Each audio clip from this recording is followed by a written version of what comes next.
Hi guys, today I'm gonna show you how to draw and shade a sphere. This is our final result. All we need for this exercise is two graphite pencils, HB and 6B, and a few sheets of paper, and that's it. Okay, so what we're trying to do, we're trying to transform a 3D object onto the paper, which is 2D. Sphere in 2D would be a circle, so first we're gonna draw a circle, and then by shading we're gonna create the 3D effect. By shading we will give the sphere the volume, we'll give it a form.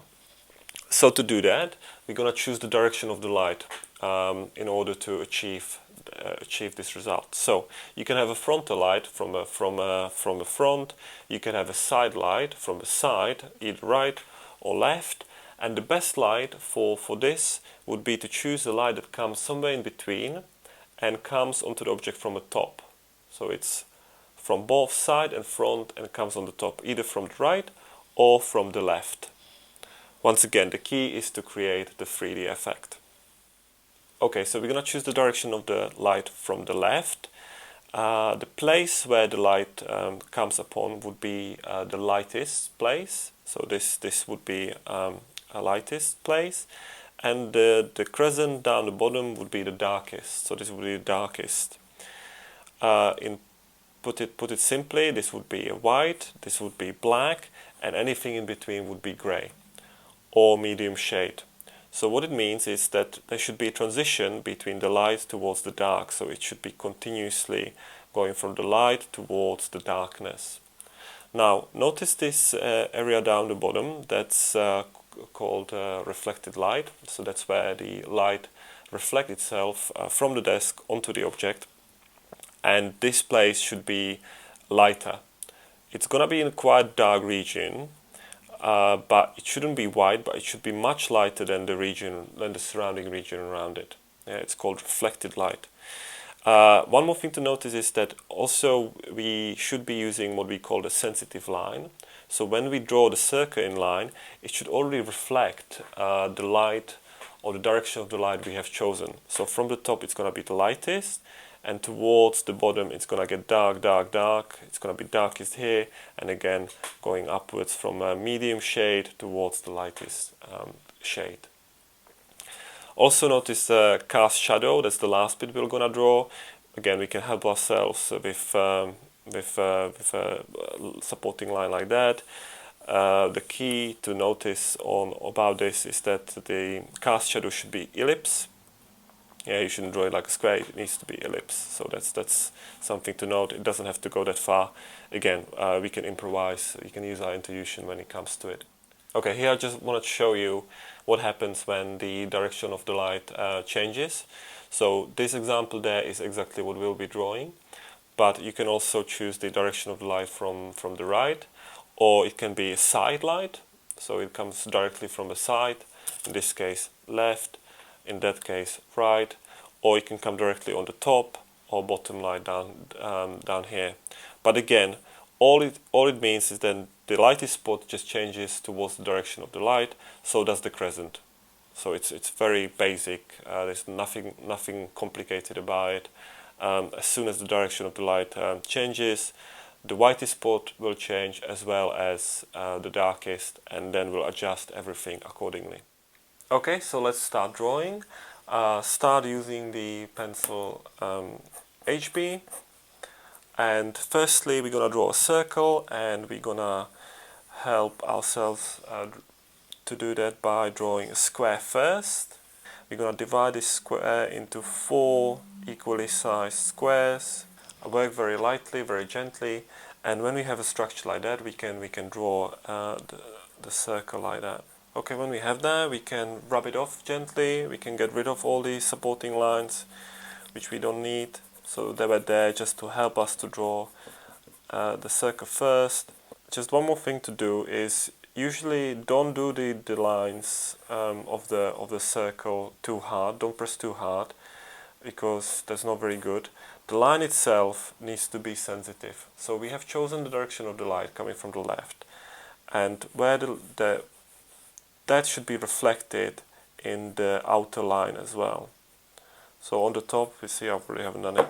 On the top it should be gentle and light, and as we go down the bottom it should be much darker.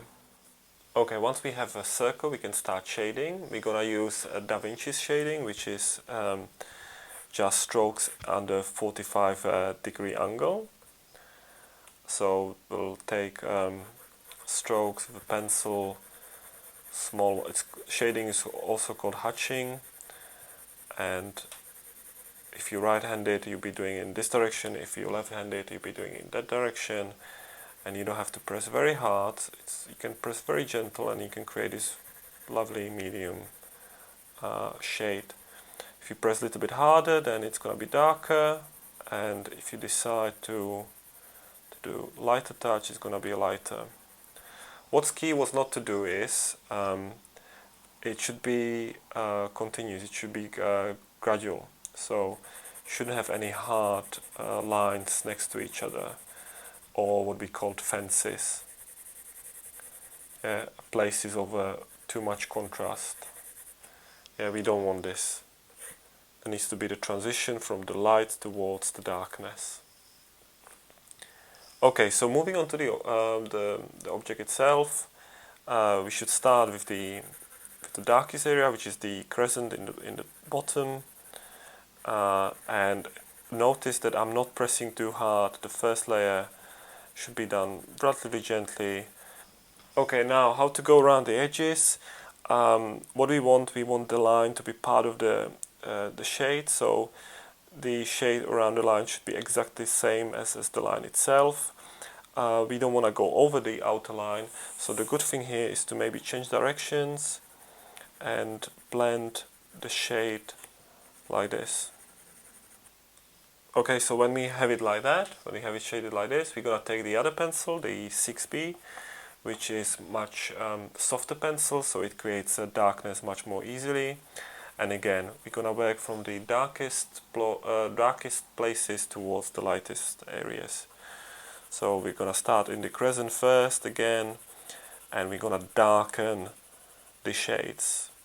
Okay, so when finished with the 6B pencil, it's good to take rubber, and now we could do a bit of a white spot there if you want to, just to get a bit of a dynamics into the drawing.